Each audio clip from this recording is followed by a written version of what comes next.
Welcome back, viewers. Today we're going to be doing a video about the 992 GT3 RS. So I've been talking with a couple of people about this car. It's coming up pretty soon and I'm pretty excited. In true Porsche fashion, there's not a whole lot of information about the specs, so it's all really just speculation.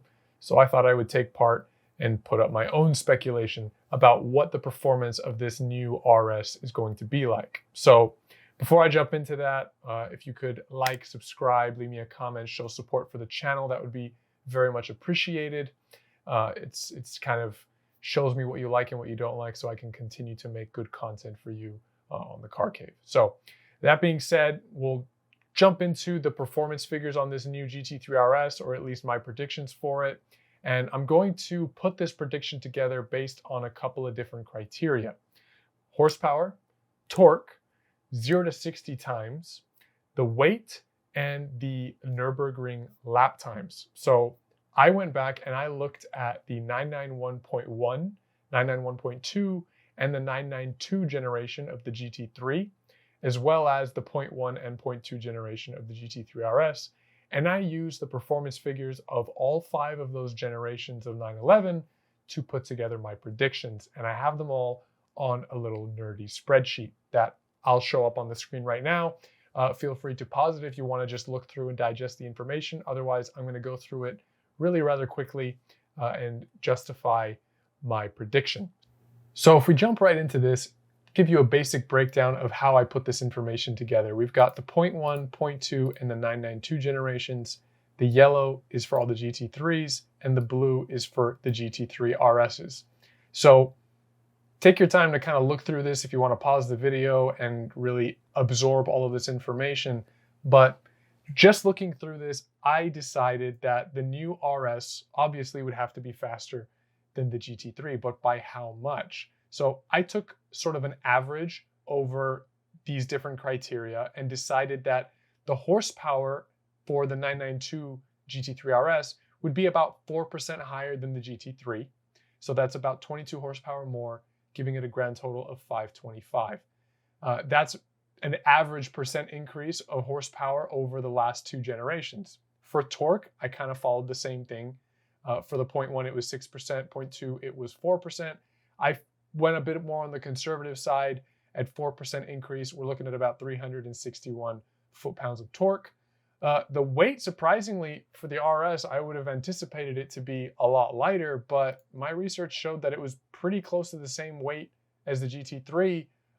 So I estimated it's going to be pretty much the same, 3163, and that's pounds. For the 0 to 60 time, I put 0.4 seconds faster, so that's 0 to 60 in 2.8 seconds, based on the improvement that I saw. In the 0.1 generation, there was a 0.2 difference from 0 to 60. In the 0.2 generation, there was a 0.4 difference. So I figured it probably is not going to be 2.6 seconds because that is ludicrously fast and would really put the GT3 RS on par with the turbo, which I don't think Porsche would want to do. So I just kept it consistent with 0.4 seconds faster, bringing us to 2.8 seconds. Now the Nürburgring lap time is what I'm most excited to see. I didn't really use the 0.1 generation when I did this prediction. I used mostly the 0.2 and the 992, as well as the GT2 RS. So the 0.2 generation was about 4% faster, the RS over the GT3. So that's about a 16-second gap. So I was going to apply the same 4%, but I also noticed the 992 GT3 is still slower than the 991.2 GT3 RS. And I think the reason being is that Porsche doesn't want the GT3 to ever beat the RS until the new RS comes out. And what I mean by that is, right now, there is no new RS. So the 991.2 generation GT3 RS, as of today, is still the fastest GT3 RS on the market.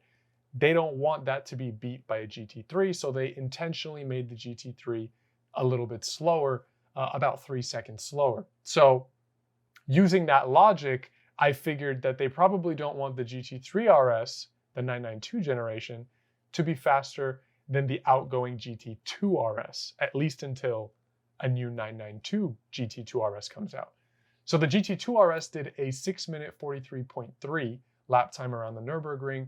So I approximated about a 3-second slower time for the new GT3 RS, putting it at 6:46.01, which turned out to be about a 3.7% difference, 3.7% faster than the 992, which puts it pretty close to the difference from the last generation. So just to summarize, I'll throw up the numbers that I'm predicting for the new GT3 RS. I'd love to know what you think. If you agree or disagree, or if you have your own predictions, leave me a comment in the comment section below.